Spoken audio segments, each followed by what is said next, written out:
Robert Honey Fabian was born on January the 31st, 1901, to parents Andrew Pinwill Fabian and his wife Ada Eliza Fabian, formerly Taggart, in Lewisham, south east London. His childhood appeared typical for the era. After completing junior school, his parents enrolled him in Polytechnic at the age of 12, to train as an engineering draftsman, creating intricate drawings or plans for machinery and buildings, just like his father. He performed adequately and successfully completed his exams. However, his lack of passion was evident. While he managed to secure a respectable drawing job, the lifestyle of being confined to a stuffy office all day did not appeal to him at all. One day in 1921, Robert met Inspector Frederick Rolfe, a friend of his parents, who, in his words, was the biggest man he'd ever seen. Robert sat in his parents' home and chatted with the inspector. He had considered becoming a police officer, but his vision of being a detective, shared by many at the time, involved solving cases in a deerstalker hat while smoking a pipe. Rolfe talked enthusiastically about his experiences in the police force, and the more he spoke, the more Robert was convinced that this could be the right career path for him. With the help of Inspector Rolfe, Robert filed his application form and delivered it to the Lewisham police station. Shortly after, he received the relevant forms to fill in. He had to be aged between 20 and no older than 27, height at least 5'9", barefooted, be able to read and write as well as sight dictation, and no basic maths. After passing his medical examination, he was ordered to report for duty at 2 p.m.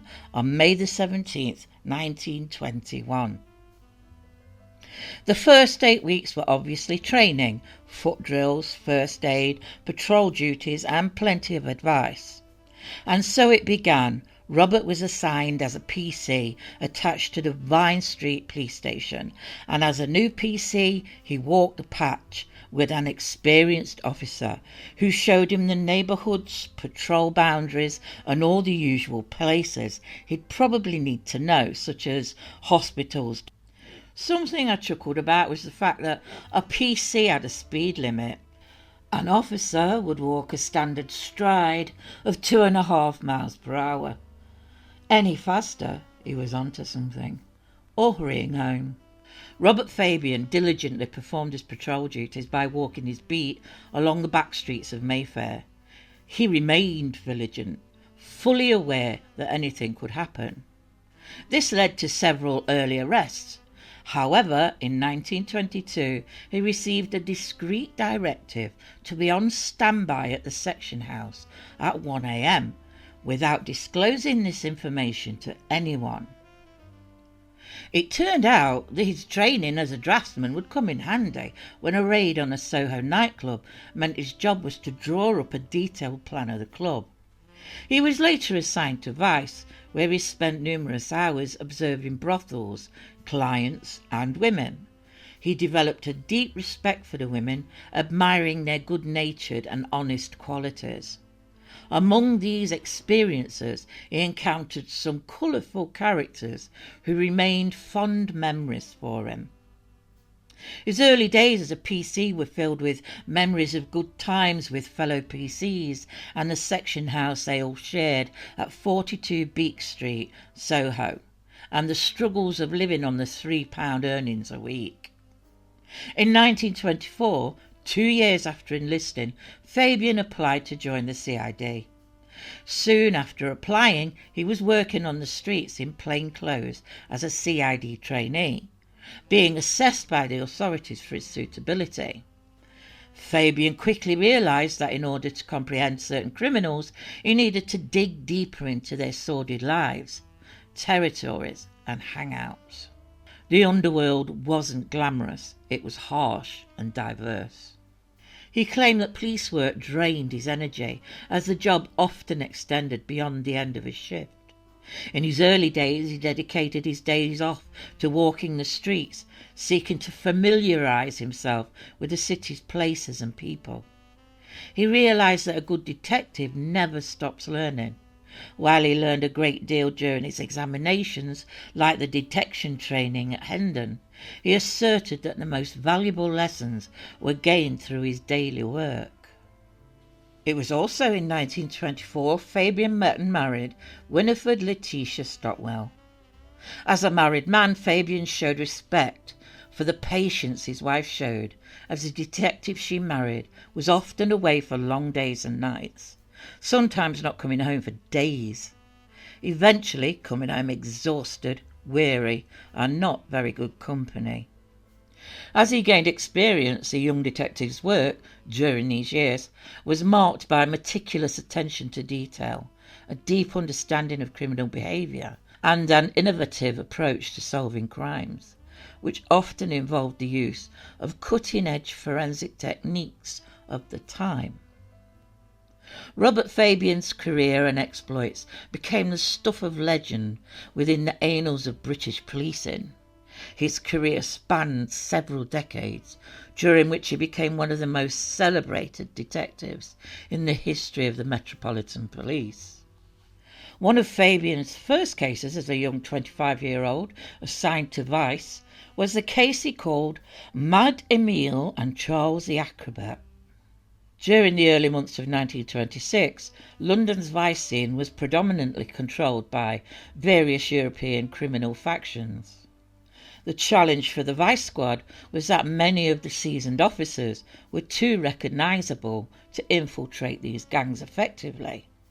However, Fabian's relatively young appearance and smaller stature, especially when compared to his fellow detectives, rendered him an ideal candidate for undercover work. Consequently, he was assigned the task of discreetly circulating among the notorious clubs and gathering spots of Soho's most unsavoury characters. On one particularly foreboding night, as a group of Frenchmen quietly enjoyed their drinks in a well-known Frith Street hideout, the atmosphere abruptly shifted.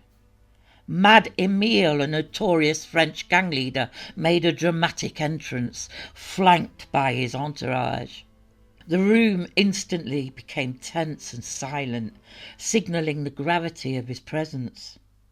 After a while, they left the establishment, leaving behind an uneasy calm. April the 5th marked a significant turning point for Fabian. It was Easter, and he was the detective on call.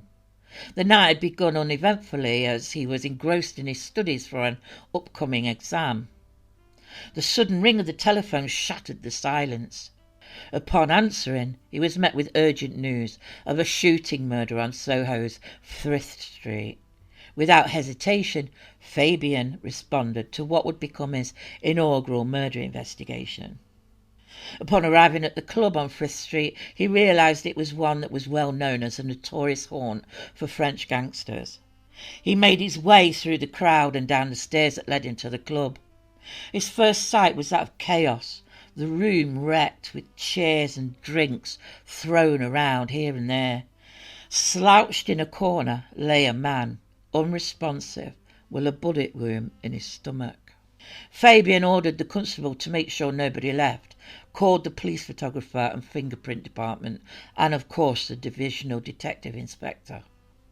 With a stern tone to his voice, he returned to the customers and demanded to know what had happened and who had committed the crime. They conversed in French, unaware that Fabian had picked up enough French during his numerous visits to similar bars to not only understand them, but also reply in French. When pushed by Fabian, they learned the man was Monsieur Ballader, who was visiting from Paris. Another man, who they claimed they had never seen before, was playing billiards. Ballader began teasing him. Before they knew it, the stranger pulled out a gun and shot Ballader. Before escaping, he was allegedly hit over the head. A frustrated Fabian needed the dead man's first name, but the group was not forthcoming. Fabian observed the unfriendly atmosphere in the room. Looking around, he sensed a person who appeared to be a little bit uneasy. he discreetly approached the individual and inquired about who they'd seen. After glancing around to ensure he wasn't seen as a snitch, the man quietly revealed the name Charles Ballader, an acrobat. A shocked Fabian knew that Charles the acrobat was a known gang leader. He continued to push. Who did this? Who killed Ballader? Emil, he shakily said. Mad Emil Berthier. The divisional superintendent and the divisional inspector made their entrance. Fabian gave them all the details he had collected, informing them that the perpetrator had escaped. His superiors questioned Fabian as to what he had done about arresting Mad Emil. Fabian stuttered his response that he hadn't actually started that process yet. They were disappointed that he hadn't sent out men to check hospitals, doctors, chemists and rail stations. Had he dispatched photos and information from police records? No, he hadn't, he responded, feeling more and more deflated. You'll need to wake up if you want to be in the CID, the superintendent barked. At that moment, Fabian remembered he was a member of a strong team of men and not Sherlock Holmes. The superintendent then turned to the gathering of officers and sent out his orders, with Fabian being the last to receive his. He was sent to St George's Hospital, Victoria Station and Westminster Hospital. He had no joy at the hospitals, nobody admitted with head injuries, so he headed to Victoria Station. Still nothing. The inquiry office hadn't seen anyone with a foreign accent or with a head injury. He walked up and down the station talking to staff. In the washroom he asked the attendant, who exclaimed, "Why, yes, I saw such a person. He asked me when the next train to New Haven was due, as if I'd know that." Fabian went straight to Colvine Street Station, where he spoke to Sergeant Squire, who told him he'd give the information to the special branch regarding New Haven. He then added he'd let Fabian's wife know he'd be late, which eased his mind, as she was expecting their first child. Fabian grabbed some sandwiches and made his way back to the crime scene, where the superintendent jokingly chastised him for taking so long to return. He was detailed to stay with Detective Tommy Symes, and the two of them stood guard over the cold, dead body. Hours passed and Fabian thought about his expectant wife. When he suggested to Tom that he should maybe call to find out what's going on, Tom advised him that that wouldn't be a good idea. Another lesson learned not to whine when put on a case. The coroner turned up at 9 a.m. the next day and the body was removed. Fabian, desperate to get home, was told, "Nope, you've got paperwork to do before anything else." Back at Vine Street, the superintendent growled at Fabian, "You've got a lot to learn, lad," before patting him on his shoulder and congratulating him on catching his first murderer. Because of his investigation, the special branch had caught Emil Berthier at New Haven. Fabian called his wife with the news that he'd caught his first murderer, to which she replied, "That's great. Now come home and tell your son." Fabian would go on to participate in many other cases, such as the Demob suit. After returning home from his shift, a tired Constable Arthur Collins had just got ready for bed when he heard a sound. After looking out of the window, he realised a window of a warehouse had been broken. He quickly dressed and took off towards the warehouse. His worried wife looked out to see her husband being brutally beaten by 5 men. As she rushed to the door, she heard a faint sound of a police whistle. The small woman, dressed only in her nightgown, tried to pull the man who was beating at her husband away. She grabbed his jacket and pulled. It ripped, and she was sent flying back, followed by a fist hitting her hard in the face. The screaming woman sent the men running. Warwick Police Station was just 200 yards down the street. Officers heard the screams and shouts. They ran to try and catch the fleeing criminals, but they were too late. While Constable Collins lay in a hospital bed, clinging on to life, detectives spoke with a shaken Mrs. Collins, who still had the ripped piece of jacket in her hand. This piece of cloth was shown to various tailors and outfitters who didn't recognise the material. For 9 days they searched for the perpetrators, thoroughly looking in empty properties, dustbins, hedgerows, any place they thought someone might have disposed of a jacket. On the 10th day they asked for the help of a Scotland Yard officer. Fabian was given the job, along with his assistant, the shrewd, tough detective sergeant, Arthur Vesey. The first job was to check on the material Mrs. Collins had managed to grab. It was the lapel torn from the buttonhole up. After an examination, he ordered it to be photographed. The photo was distributed to every major newspaper. Afterwards, Fabian approached the editor of the local newspaper and had a copy of the photo pinned to the office wall. He and Vesey sat at a nearby table, watching as people came in to view the exhibit. Cars with loudspeakers drove around the town, encouraging everyone to go and see the jacket piece. Many people came, and there were similar remarks of people having recognised seeing something like this. The reason for this would become apparent. With each piece of information given, the officers were sent out to investigate. Then a young man approached Vesey and told him with great certainty that the cloth was part of a Demob suit. This wasn't the news they'd hoped for. There were millions of Demob suits that were handed out in the summer of 1946 to soldiers, airmen and many others. A little disgruntled, Fabian and Vesey took the material to a branch of the Ministry of Supplies that was based in Birmingham. It was discovered that that particular pattern was made by Fox Brothers in Somerset. 2 Somerset detectives went the very next day and discovered that this particular patterned material was contracted for the Royal Ordnance Depot, mostly in Birmingham, but some was sent to Fraser Ross in Glasgow.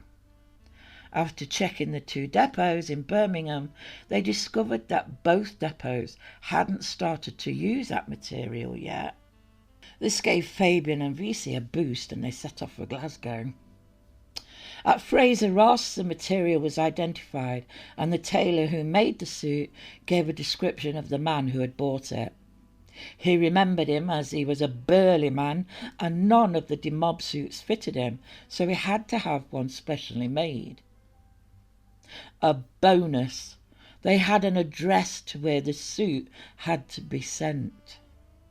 After travelling back to Birmingham, they knocked on the door and a large Irishman answered. He stood tall with his fists clenched when Fabian asked about the Demob suit. His first response was that he'd sold it. This would change when asked about an address for the purchaser. He then replied he didn't sell it. He now remembers he had burnt it on the kitchen fire because it didn't fit him. Fabian looked him in the eyes and responded that he knew first-hand that a Scottish craftsman had made the suit to the exact measurements he had been given by himself. The tall man paled when he was told they were also going to see if Mrs. Collins recognised him. Constable Collins eventually recovered, and the man was sentenced to 4 years penal servitude at Northampton Assizes. The rest of the gang were also caught and were given assorted sentences. Robert Augustus Delaney was a pioneering British cat burglar, known as the first of his kind. He utilised a length of black silk rope and a long, slender tool to unlatch windows. Adorned in formal evening attire, he would scale affluent residences using the rope and access windows with the tool. On his first conviction in 1924, he received 3 years penal servitude at the Old Bailey. On his release, This daring, well-educated and quick-witted young man had made the decision that for the rest of his life he would continue to use his athletic, well-built body to flit across the roofs of London's elite and leave his fate in the hands of God. By the time he died in Parkhurst Prison in 1948, he had spent 20 years in various jails. In his brief intervals of freedom, his immaculate pointed Louis Vuitton shoes had scarcely time to become worn down at the heels. After Delaney's first theft, it was reported to Vine Street when Fabian was still a young trainee. The victims of his first crimes were questioned, but nothing was learnt about who would have committed the crime. One after another the thief hit affluent homes, stealing jewellery. Fabian and his pal Tommy Symes were not on the case, but it intrigued them so much knowing that the guy, whoever he was, had got away with 5 break-ins, stealing jewellery worth up to £30,000. Unbeknownst to each other, both Tommy and Fabian had been keeping a close eye on what was going on. When they discovered what each was doing, they decided that 2 heads were better than one and compared notes. They realised they had the same idea. They had drawn up a map of the areas that had been hit. They came to the conclusion that a certain area could possibly be the next hit, and on that night, after they learnt they wouldn't be needed for the rest of the night, they smiled at each other, and both Symes and Fabian decided to take some fresh air via Green Park. The area they thought the burglar was possibly going to be that night. Nothing happened. They were left chilled to the bone and went home to thaw out. The next night was pretty similar. Tommy discreetly waiting near the bandstand at Green Park, while Fabian waited in a garden concealing himself in the darkness. As the lights in their neighbourhood went out, a dark figure made his way nimbly over some garden rails and vanished from sight. The 2 detectives watched as the figure flitted from balcony to balcony. Tommy turned to Fabian and gasped, "Did you see that? How the hell did he get up there, like a blooming cat?" Fabian shrugged. "Look," he said, "you go and give the alarm inside, and I'll wait here for him."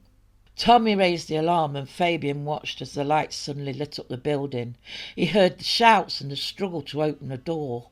Fabian then watched as he ran after the cat-like figure, balancing and jumping with ease over the balconies. He jumped and disappeared into the night. They spent hours hunting the area for any clue, but couldn't find one. The inspector wasn't happy. Growling at the 2 young detectives, "Well, you could have told the rest of us what you were up to," he scathed. "So we could maybe have had more officers there."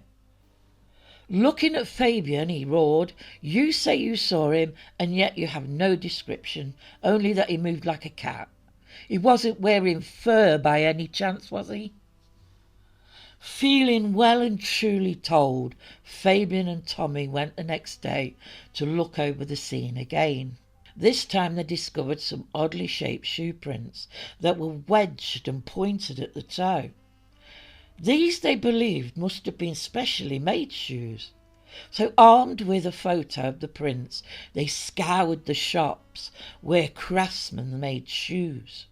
They finally came across the one shop that had made the shoes that were especially asked for by a gentleman, Mr. R. Radd, who had paid 5 guineas. The address that had been given turned out to be false, but Fabian decided to inspect the area and frequent some of the clubs. While going in full evening dress into a club, he was passed by a man whose shoes didn't make a sound. Fabian thought that odd, and the man noticed. With that, he jumped into a cab. Fabian quickly jumped into another cab behind and said that line that we all know and love, "Follow that cab." They followed as far as he could up a side street near Half Moon Street. The man got out and entered number 43. Back at New Scotland Yard, Fabian searched records. There was nothing about the man or the address. They tailed the man for 2 days. The man entered Hatton Gardens and met another man. They both went by cab to another house at Southgate, where they entered together, but only the pointy shoe man left.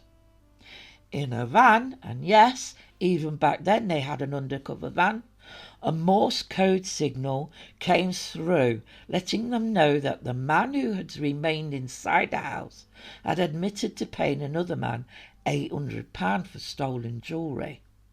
They had him now. They went straight round to number 43 and searched a shocked Mr. Delaney's room. With a smile on his face, Mr. Delaney jokingly inquired, "I suppose it's too much to hope that you gentlemen are burglars?"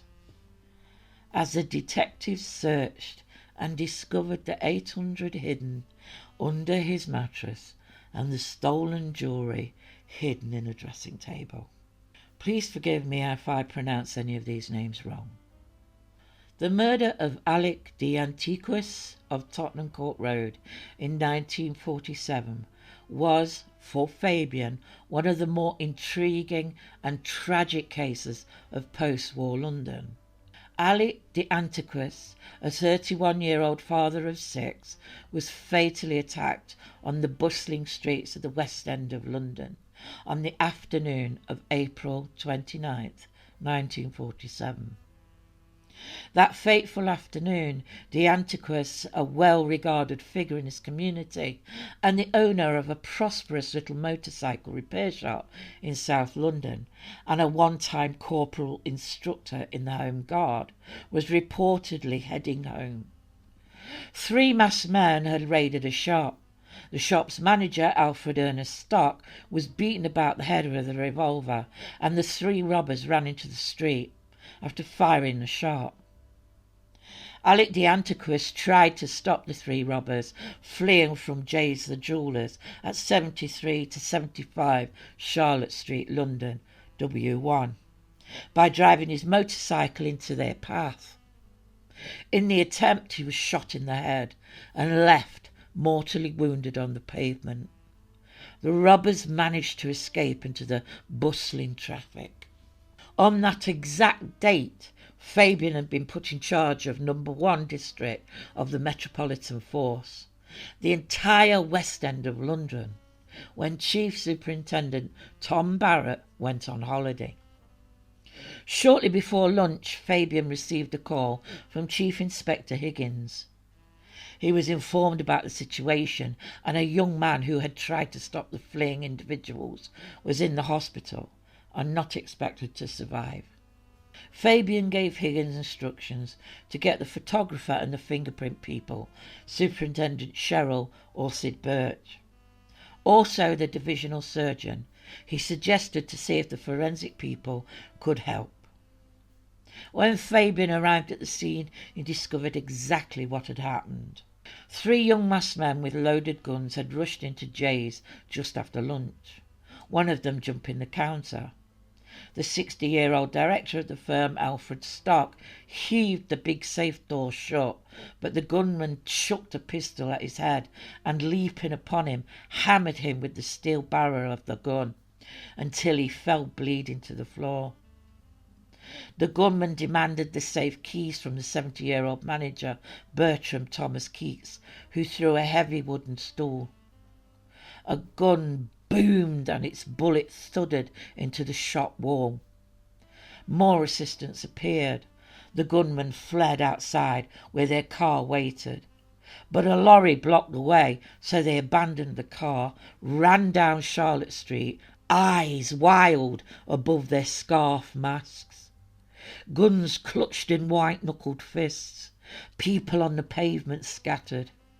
Then a motorcyclist drove around from behind the lorry and with quick decision, seeing the running gunman, switched off his engine and skidded the heavy bike into their path. They shot him through the skull. He fell, the motorbike toppling across his limp body. The gunman ran on into the busy traffic of Tottenham Court Road. Mr. Alec the antiquis, father of 6 children, was left dying in the gutter. Fabian spoke with Antiquis as he was gently placed into the ambulance. He told Fabian, "I'm all right. Stop them. I did my best." Fabian had heard his last words. There was plenty of evidence to work from. They had the bullets from the shot and from the poor man's wound, the gun that had been dropped at the scene, the stolen abandoned car, and 27 witnesses. Unfortunately, Fabian was informed by Fred Sherrill they couldn't find any fingerprints on the car or from the workshop that would have helped in their investigation. Inspector Higgins gathered all the witness statements, but he wasn't hopeful, as they all seemed to differ in some way. Fabian hoped for better news from the forensic lab going over the car, but after a full and thorough inspection, nothing was found.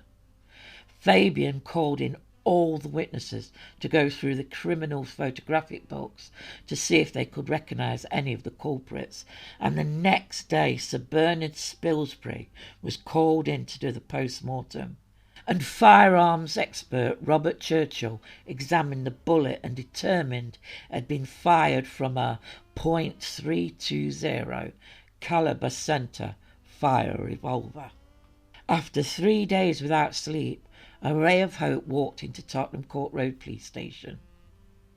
Mr. Albert Victor Grubb, a taxi driver, gave the police some interesting information about 2 young men wearing handkerchiefs over their faces, running into a building on Tottenham Court Road just after the incident. Fabian listened as Mr. Grubb gave him the address he had seen the men run into. Brook House, 191 Tottenham Court Road. At dawn the next day they waited outside in a squad car when Leonard Joel, the porter, turned up to sweep outside. They approached him and asked him if anyone had visited the building that he didn't know. He thought for a moment and showed them a key he had found outside, claiming it didn't belong to anyone inside the building as he had asked around. Fabian sent his men to check the key in the lock of the abandoned car. It fitted.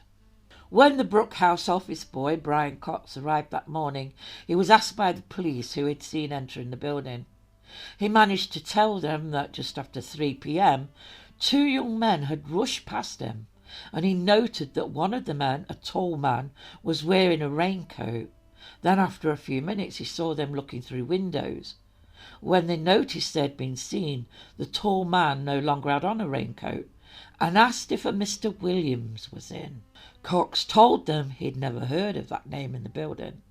Hearing this, the police searched the building, and eventually in an empty room they discovered a bundle of clothing, the coat, scarves and the knotted face masks. The makers' labels were removed, but luckily the inner lining, torn away, gave way to a hidden stock ticket of a firm of branch makers based in Leeds.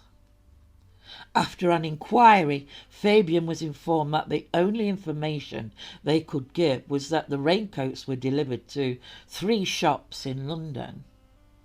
Fabian hoped for good news from the Hendon lab, but unfortunately they also couldn't find anything on the hats or scarves. The shop managers for the first 2 shops gave all the information they could on the coats that came from Leeds. After the retailers provided the police with the 2 names and addresses of the coat purchasers, they contacted them to request that they bring the coats directly to the police station, which they promptly did. On visiting the third shop, manager Arthur Amos was happy to give them the address of the purchaser in Bermondsey. Fabian called at the house. A woman answered and acknowledged that the coat belonged to her husband, but he had had it stolen from a pub about a week before, she claimed nervously. Outside, a plainclothes police officer waited in the dark, and when he saw the woman come out, he followed her to another house. Now this house was the home of a family called Jenkins. Fabian knew that the oldest son was in prison for manslaughter during a smash and grab on a jeweller's in London. Interestingly, the other son had just been released from Borstal. When Fabian returned to the station, he learned that a young boy had been mudlarking at the side of the Thames in Wapping and had come across a gun. After an extensive examination by gun expert Mr. Churchill, it was identified as the gun that had been used to shoot Mr. Antiquis. The husband of the woman in Bermondsey was brought in by the police, who had been waiting for him to return. He looked over the coat and admitted it was his, but he'd left it at a cinema. When Fabian asked him which of the two was telling the truth, as his wife had claimed he had lost it at a pub, he eventually gave in and told him she had lent it to her brother, Harry Jenkins. Harry, at 23, was not afraid of the police. By the age of 20, he had been convicted twice for assaulting a policeman, breaking the jaw of one PC. He was a leader of the young men in the neighbourhood and had earned the moniker the King of Borstal. When Fabian and his men called at Jenkins' home, the young man smiled, looked at the coat and said it looked familiar, but would say no more. Jenkins was taken in for more questioning, while Fabian and his officers looked for his close friends who hung around with him. Christopher Geraghty and Peter Robb. A line-up was arranged and the 27 witnesses watched as the line of similar men were paraded in front of them. It was a long few days and Fabian was tired and irritated. Unfortunately, not one witness picked Jenkins out of the line-up, and Jenkins smiled his cocky smile as he passed by Fabian. Unfortunately, they had to let all three men go, and off they went, closely followed by a detective. A few days later, Jenkins and his sister were called into the police station again to discuss what had happened to the raincoat. A cocky Jenkins sat smoking and looking at his sister and said, "Let's tell him what happened to the raincoat." He went on to claim he had lent the coat to a friend, Bill Walsh, who he had met while in Southend, who was there to see a girl who worked as a waitress. They now had another name and went straight to Southend, where they spoke with the local officer. The officer looked through his notebook and did indeed have some information for the detectives. He had noted that there were two men acting suspiciously on April the 25th at 9:40 p.m. Their names were Christopher James Geraghty and Michael Gillam. It was also noted that a loaded revolver was found in some bushes on April the 26th. They searched around Southend for a while before going to see the girl. They spoke with her parents, who told them they had indeed seen Bill Walsh on the 25th, and he was there with Jenkins. According to the father, Bill Walsh had suddenly disappeared. Fabian and his colleagues deduced that the two men, Jenkins and Walsh, must have done a job together, and Walsh took off with the loot, leaving Jenkins wanting revenge. The police searched all the properties Walsh was associated with and found some stolen watches from a robbery that had been carried out a few days before the murder. A full-scale bulletin was issued for Walsh. It didn't take long and 37-year-old Walsh was caught in Plumstead. When he was informed that he could be held for one of two reasons, robbery or murder, the cocky, confident man looked shaken and spent some time pacing the room before sitting down and giving the information that he had spoken with Harry Jenkins, Geraghty and someone else who had decided against doing the job. He admitted to doing a recon of the premises, but that was all he did. He went on to tell of the robbery at gunpoint in Queensway with Jenkins and Geraghty and someone he knew as Joe. It was just after that they all went to Southend, and Walsh admitted to running off with the £5,000 worth of jewellery. Joe was eventually identified as Michael Joseph Gillam. Walsh and Gillam went to court for the Queensway robbery and were sentenced to 5 years each. Back at Wapping, another boy found another gun in the mud of the Thames. This gun was identified as a weapon used inside the shop, not the one used to kill antiquis. They now had both the guns and arrests were being made. Geraghty was taken in and gave up Rolt. He and Jenkins were firm friends, and it became obvious to Fabian he wasn't about to give them his name, but continued to give information without uttering Jenkins' name. He told the whole story of how they stole the guns from a gunsmith shop, to Rolt doing a recon on the jewellers' shops. He and Jenkins, or should I say he who shall not be named, stole the car. Rolt was arrested in the early hours when he was only 17 years old. Then Jenkins. All three were indicted for murder. All three were found guilty, but Rolt, being too young for the death penalty, was sentenced to 5 years, and Jenkins and Geraghty were sentenced to hang at Pentonville Prison on September the 19th. This next case is one of my favourite cases, and one that is very known. The cold case of Charles Walton, the Meon Hill mystery. As I've already made a complete video of this case, I'm only going to skim over it from the aspect of Fabian's thoughts and conclusions. On Valentine's Day 1945, Fabian returned home late to see a note on the table asking him to call the CID commander, as Warwickshire Chief Constable had requested the help of Scotland Yard. After setting his alarm for 5 a.m, he called the night duty inspector to check that the murder bags they kept were ready with working torches. These bags were equipped with all they needed, from gloves, torches, handcuffs. Fabian also kept some other objects in his, such as a screwdriver, nails, hammer and ink. Fabian and his assistants arrived in Lower Quinton early and were met by the incredible and elusive Inspector Spooner from Warwickshire Police. I say elusive as I've been trying to find out more about him and the cases he'd worked on for some time, but it's been difficult. Anyway, Fabian and Albert Webb met with Spooner on that cold, dark, damp morning, while the small village of Lower Quinton began to wake up to a day that would be far from usual. On the field hedgerow lay the body of an elderly man. His name was Charles Walton. His injuries were horrendous. A sickle blade of a trouncing hook had ripped open his throat, his face frozen with fear, and a pitchfork deliberately pinned through his body into the ground. His young niece had been the one to find the body.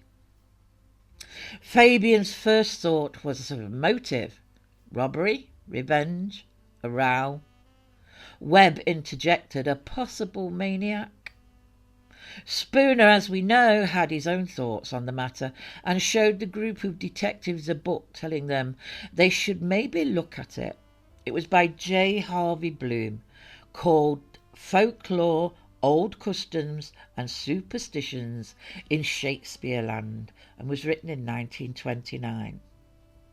In it claimed that in 1875 a young man killed an old woman named Anne Turner with a hay fork because he believed she had bewitched him.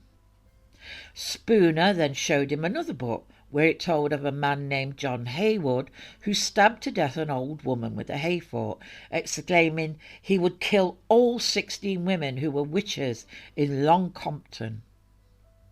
It was apparently an Anglo-Saxon mode of killing, using spikes to kill those they suspected of witchcraft. The two Scotland Yard men were sceptical, but Spooner smiled, knowing they'd find out for themselves once they started to question the villagers. The investigation was very thorough, using many modern, for the time, techniques. An HQ was set up with a suspect wall and map. The wall was covered in all the photos they had had from the scene of the crime. Detective Sergeant David Saunders, a fluent speaker of different languages, tackled the prisoners of war from the camp that was close by, and Fabian and Webb dealt with questioning the 493 village residents, including those that had visited the village around that time. The residents were not forthcoming.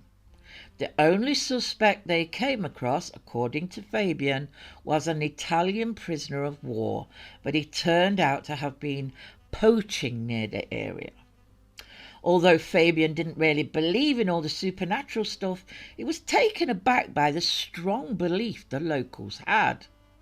Fabian remembered that he had witnessed a black dog descending a hill. When he inquired if it belonged to a boy nearby, the boy appeared frightened. Spooner then shared a local legend about a man encountering a black dog that transformed into a headless woman that rushed past him. The next day, the man's sister passed away. Fabian stared at Spooner and asked, "Who was this man?"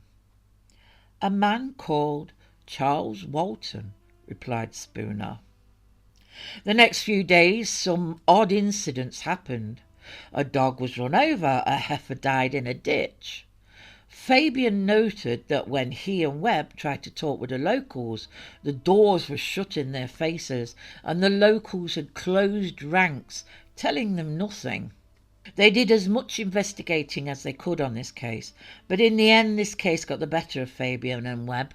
Although Fabian had an idea who was possibly responsible, the case was unsolved and Fabian returned to London. The case is still open to this day. One of the many, many cases Fabian worked on is the Rotham Hill murder. A story set in the early days of post-war Britain. The victim, Dagmar Peters, had a Polish name, but preferred to go by Peters. And to be honest, I couldn't pronounce her Polish last name if I tried, so I opted to use the name she used in the UK. She had set out early that morning from her home, which was a wooden hut in Kingsdown in rural Kent. She was in her late 40s and unmarried. For 25 years she had worked as a telephonist for the GPO, but after the London house where she had been lodging was bombed in 1941, she suffered a nervous breakdown. She took early retirement and moved to the country. Her 10-foot by 7-foot hut had neither water or electricity, but it was next to the bungalow in which her widowed mother lived. She lived a simple life, making her own clothes, growing vegetables in her small garden, and apparently she kept chickens. She had a few friends and was happy with that. One fateful morning she decided to visit her brother and his wife in Woking to show them her new puppy. It was 6 a.m. and the walk was a 30-mile hike. To save money, Dagmar chose to walk and occasionally hitched a lift from a truck driver who, it was said, she felt more secure with than car drivers. Dagmar didn't make it to her brother's. Dagmar's body would be discovered in a ditch by a passing car who had stopped to see what was lying in the road. It was a shoe. He then found the other shoe and Dagmar. The police surgeon examined her body that was entangled in some shrubbery. He noted the blue bruising around her neck, indicating she had been strangled, with possibly a scarf. A search of the area didn't produce any scarves. There was no handbag or identification at all, but they did find a hairnet tangled up on a branch with some hair strands still in it. It was the Chief Constable of Kent County Police who had asked for Scotland Yard's help. Fabian was called out a few hours later. Studying the photographs, Fabian and Rawlings deduced that there hadn't been a struggle, and the woman's body had been dumped there.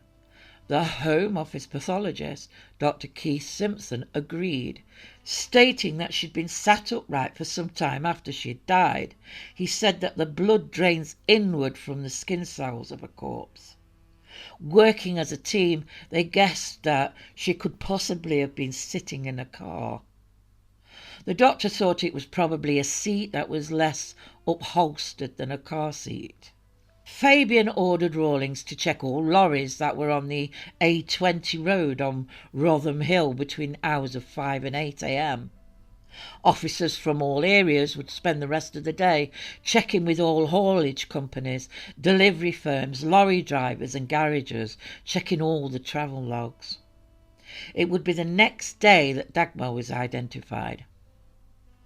Fabian spoke with Dagmar's distraught mother.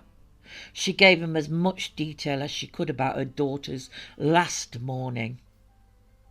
She had left around 5 a.m. She had carried a small case containing sandwiches and a gift for her sister-in-law. She had a purse and a yellow string bag. They hadn't found any of those things at Rotham Hill, so Chief Detective Superintendent Frank Smead of Kent County Police sent out 100 officers to search a larger area. Photos of similar items to those they were looking for were also distributed, but the string handbag had been uniquely made by Dagmar's sister-in-law, so they struggled to find something that looked similar. The sister-in-law listened to Fabian as he asked her if she could make another one so that it may help catch the killer. She didn't hesitate and sat all night making the exact same bag. As soon as they had the bag from the good sister-in-law, a photo of it was put in the newspaper. A few days later, a young boy saw it and exclaimed he'd found a bag just like it in a lake not far from the crime scene. His father took him straight to the police station. When the detectives heard this, they were excited, as this could hold some clues. Unfortunately, the young boy had passed the bag on to his neighbour, who in turn had passed it on to a friend. They didn't hold much hope in finding anything on the bag, as they'd been told by all the women that it had been scrubbed. Luckily, forensics, Dr. H.S. Holden, did find 3 distinct types of hairs caught in the fibres. 2 were human and 1 a brown and black dog. The hairs belonged to the sister-in-law and the other Dagmar, confirming it was her bag. They searched for miles along the hedgerow towards London and started to come across fragments of the brown attaché case she had carried with her. It became clear this was the murder trail. While the officers searched through the hedgerows, Fabian and Rawlings looked through all 1,500 statements. After some time, they grew tired and decided to leave it for the night. But they couldn't sleep, and Fabian couldn't shake off the thought about the bag being taken over a field just to throw it into a lake, when the other items had just been discarded in a hedgerow. Fabian looked at Rawlings and said, "What if it was thrown into a stream and it ended up in the lake?" With this, the next day they discovered the lake water came from the old mill stream at East Malling. The 2 detectives tested the theory for themselves by throwing a bottle into the stream and seeing where it ended up.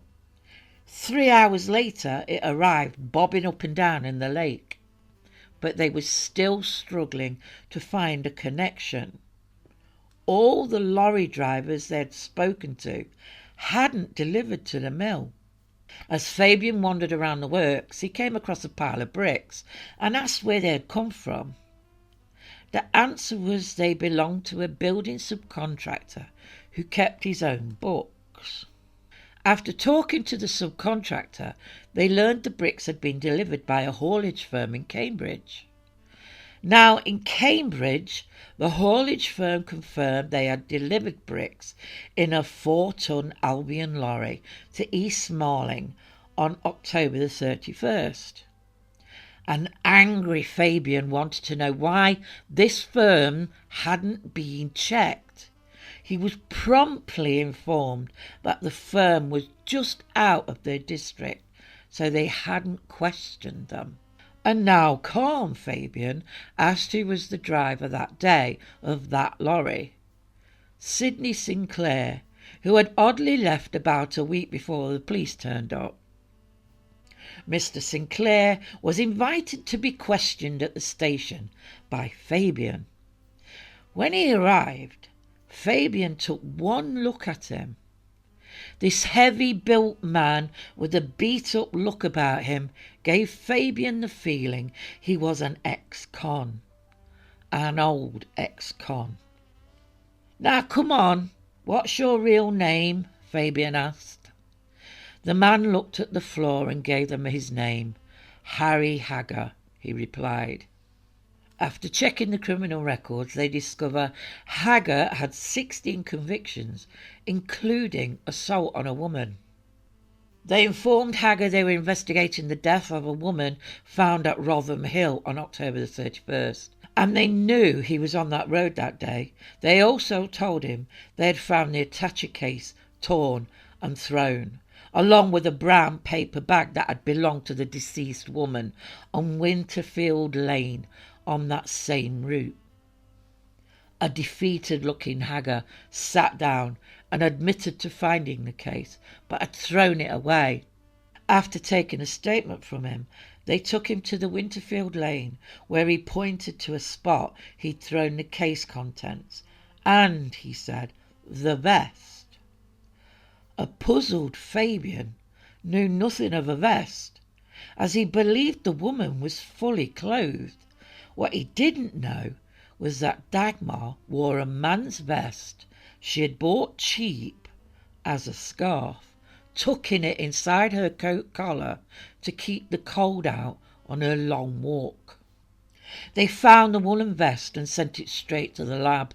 Dagmar's hairs were found to be on it, and the material markings matched the ridge marks on Dagmar's neck.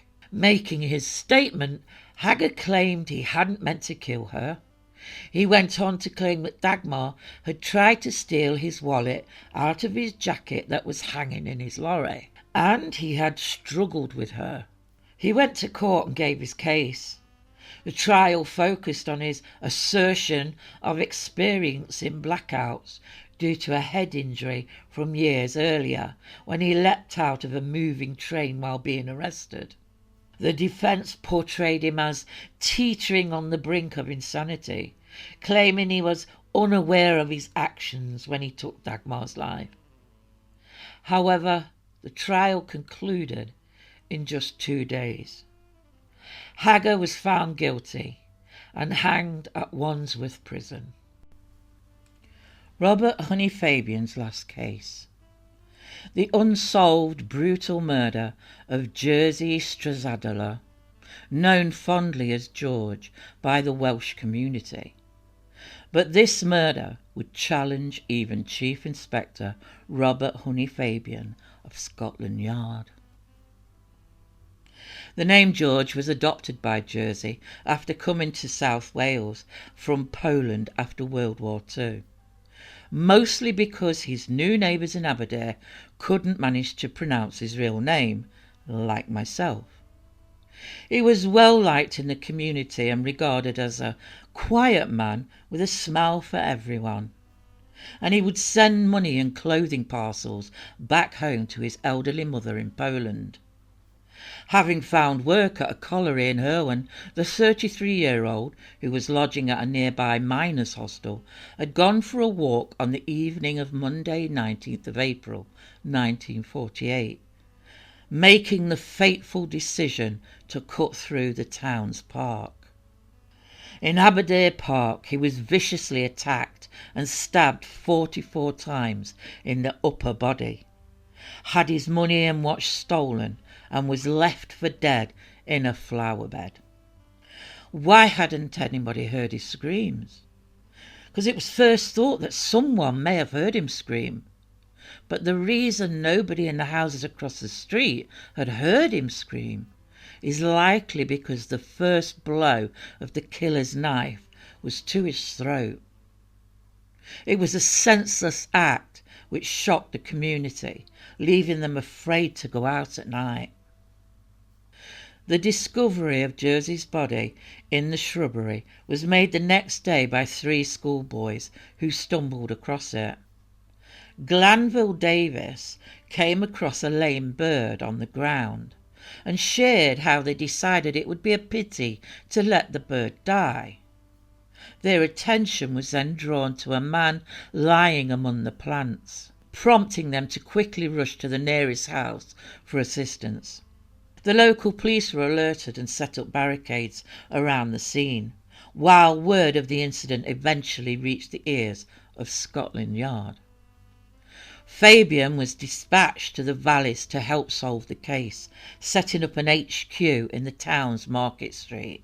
Fabian had become quite a celebrity after the antiquis case and had been all over the news. Reports even documented what he wore each day, detailing his grey soft hat and grey suit, topped off with a white handkerchief in his breast pocket.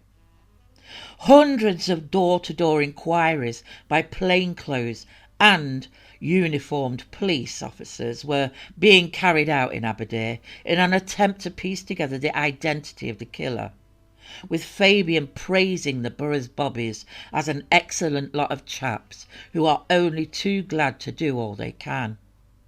However, despite that and the high level of media attention, progress was painfully slow. A description of a short, thick-set man aged in his late 20s, who'd initially been spotted in the park on the night in question, didn't lead to any positive IDs.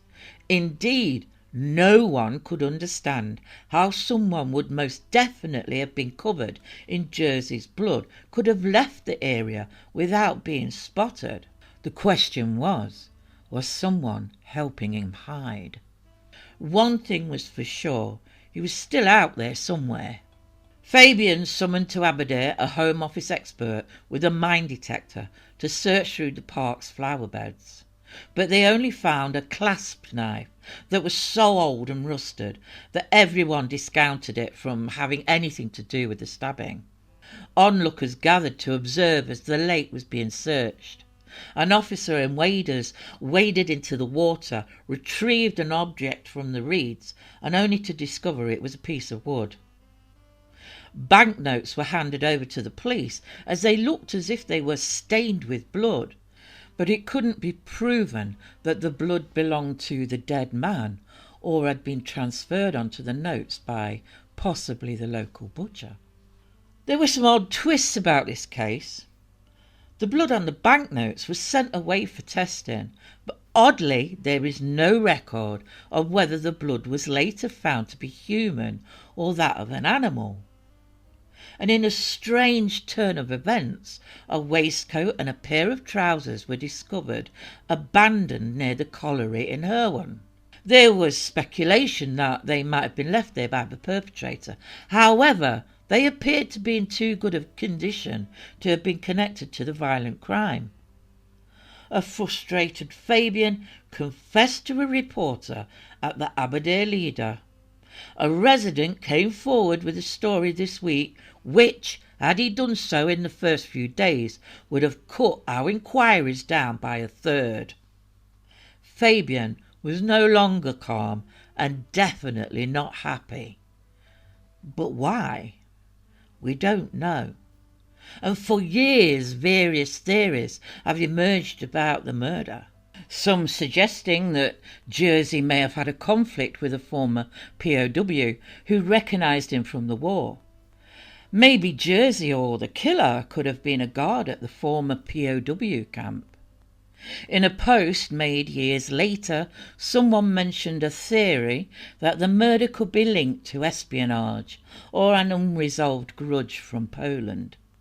Jersey George Stadela was laid to rest with a funeral service at St. Teresa's Church, prior to which many people lined the streets in order to pay their last respects.